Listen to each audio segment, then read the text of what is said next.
It's the conflict that many have called a possible prelude to World War III, and one that's already played out multiple times over the last 70 years. India versus Pakistan, a clash of powers that, if both sides fully committed to, would be the largest armed conflict since World War II.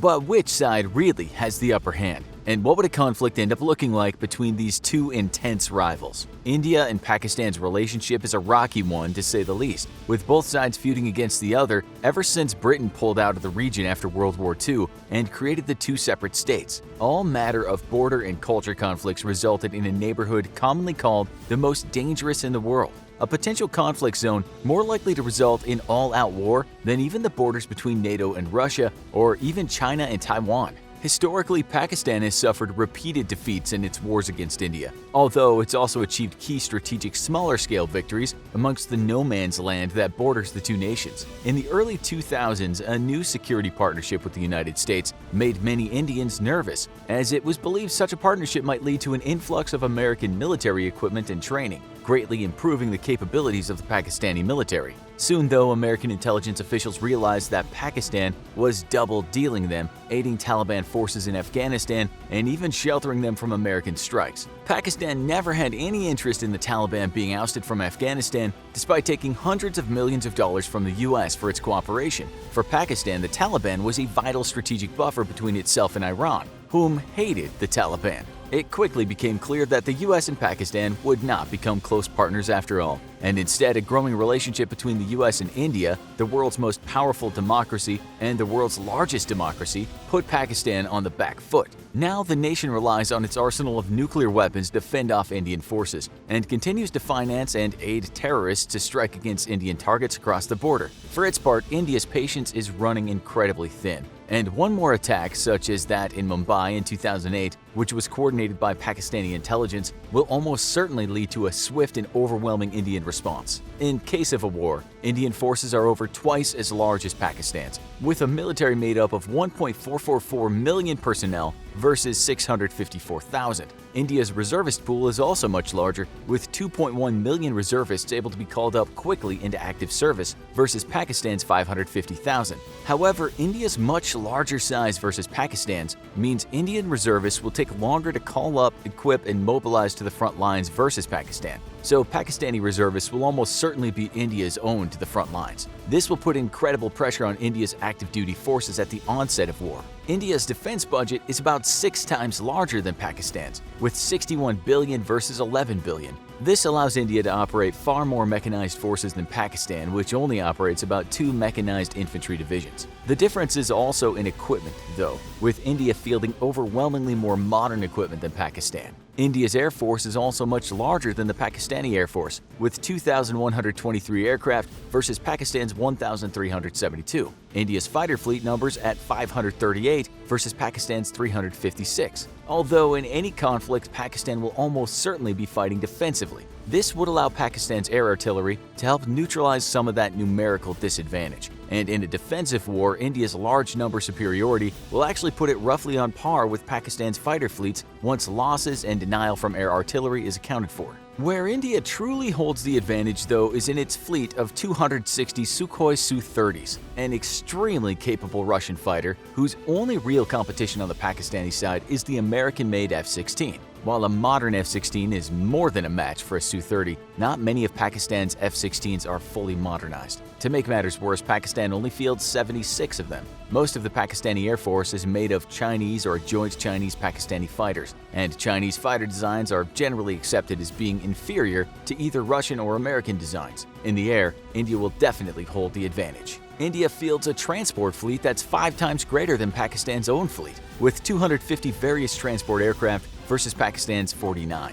Backed up with a helicopter fleet that's twice the size of Pakistan's, with 722 helicopters versus 346. India has a crucial advantage in air mobility that Pakistan can't match. This will make the movement of heavy equipment and infantry through the mountainous northwest border of India possible, and while easily defended, will favor an Indian offensive in the region. Air transport, though, will matter little to Pakistan, as it'll be fighting a defensive war, hoping to bleed Indian forces, trading territory for casualties until the Pakistani army can counterattack. Still, the lack of mobility will mean Pakistani forces in the mountainous north will suffer greatly and likely be inevitably defeated. One area that Pakistan outshines India is in attack helicopters, with Pakistan operating 56 American Vietnam-era Cobras versus a fleet of 23 Indian attack helicopters. Pakistan would likely choose to use these in the mountainous north, as they'll make supporting its forces in the difficult terrain much easier. If India does not properly equip its mountain infantry with man-portable air artillery, it could face serious casualties, as Pakistani attack helos provide close air support.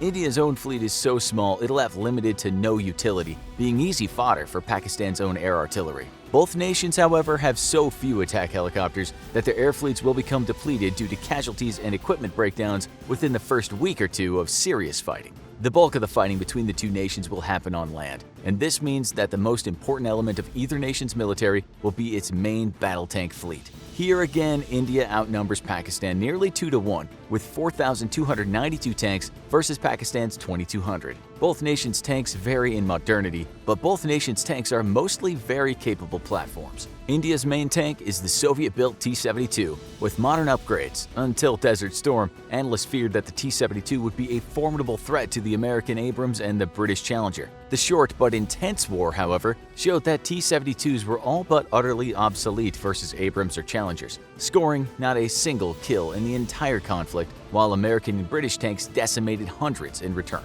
Luckily, India won't be facing off against Abrams or Challengers in a war with Pakistan, as Pakistan's main battle tank is the Chinese-made Type 59. Basically a copy of a Soviet design, the Type 59 could not hope to cope with modern tanks performing even worse than a T-72 against modern American or British armor. But it could still pose a threat to India's T-72s. On the whole, though, India's tank forces would outperform Pakistan's own, and the ground war would almost certainly go to India in a pitched battle. India's own artillery forces also greatly outnumber Pakistan's, with over 4,000 artillery versus Pakistan's 1,226. This includes 266 multiple launch rocket systems versus Pakistan's 100, giving India far greater fire support capabilities than Pakistan. However, because Pakistan has the defensive advantage, its smaller numbers would initially not matter much in the first few weeks of conflict. Once India was fully mobilized, however, the overwhelming pressure of so much combat equipment would inevitably break Pakistan's back, unless the nation could score decisive victories with bold counterattacks and push itself into India.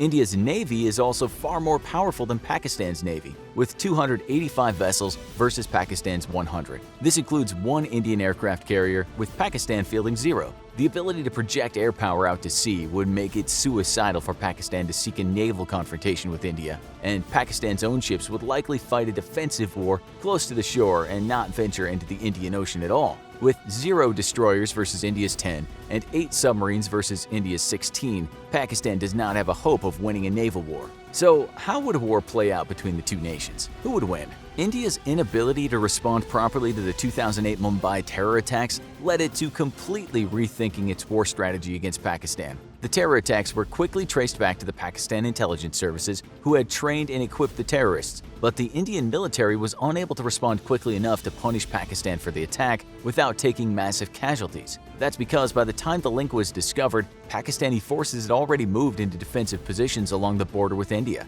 To prevent this from happening again, India focused on a warfighting concept it's calling Cold Start. The aim of Cold Start is to rapidly mobilize border forces to push into Pakistan and deny advantageous defensive positions to the Pakistani military, in effect opening up a corridor for follow-on Indian forces to pour through. The most important aspect of Cold Start, though, is to move rapidly enough and deep enough into Pakistan's territory that it'll deter the nation from using its tactical nuclear weapons arsenal against the Indian military. Currently, India operates under a strict no-first strike policy and will only use nuclear weapons in retaliation. Pakistan, however, understands that it is the inferior power to India and thus maintains a defensive first strike policy, meaning that it'll use nuclear weapons in a defensive manner in order to fend off the superior Indian military. India's goal, therefore, is to push deep enough into Pakistan that it will deter the nation from using nuclear weapons on its own soil. This also means taking a limited number of objectives rather than going for a decapitation strike and eliminating the Pakistani leadership. Given the technological and numerological superiority of the Indian military, it's more than capable of carrying this strategy out, at least on paper. While India has plenty of experience fighting against Pakistan, it has never executed such a massive offensive, and it is unknown if it has the experience, expertise, and equipment to pull off such a massive logistics-dependent operation. If Cold Start were to fail, it would be a strategic disaster for the Indian military, as it would leave Indian forces bunched up on the border and at the mercy of Pakistani nuclear strikes. Of course, that would inevitably invite a nuclear response from India, further escalating the conflict. If Cold Start succeeds, though, Pakistan would be all but neutralized and forced to come to a peace table under India's terms. Removing nuclear weapons from the equation only makes an Indian victory even more certain. And it's sure that without Pakistan resorting to large-scale use of nuclear weapons, it cannot hope to stand against India's military. With few friends on the international stage thanks to its sponsorship of terrorism, Pakistan is also unable to call upon powerful friends to help it in case of war, although China might perhaps be interested in responding to Pakistan's call for aid. Given China's antagonistic relationship with India and the fact that India sits right on China's jugular in terms of trade routes that pass through the Indian Ocean, China's got a lot to gain from a military defeat and weakening of India. A Chinese intervention, however, would almost certainly draw an American one, coming to the defense of a strong international partner and fellow democracy. This would spiral the conflict from a regional one into a full-blown major theater war. While the end result would still almost certainly be a combined Indian-American victory, India's military would be hard-pressed to pursue offensive objectives in Pakistan and hold off Chinese forces long enough for America to respond. Luckily, there is little favorable terrain for a major ground offensive from China into India or vice versa, so India would have plenty of time to hold off Chinese assaults until American forces put pressure on China from the Pacific. In a stand-up, one-on-one war, though, there's no doubt that India would win any conflict with Pakistan. Want to see more awesome military videos? Why not click on this video over here, or if you prefer something different, click on this one instead. Either way, with Infographics, you can't lose, so click now.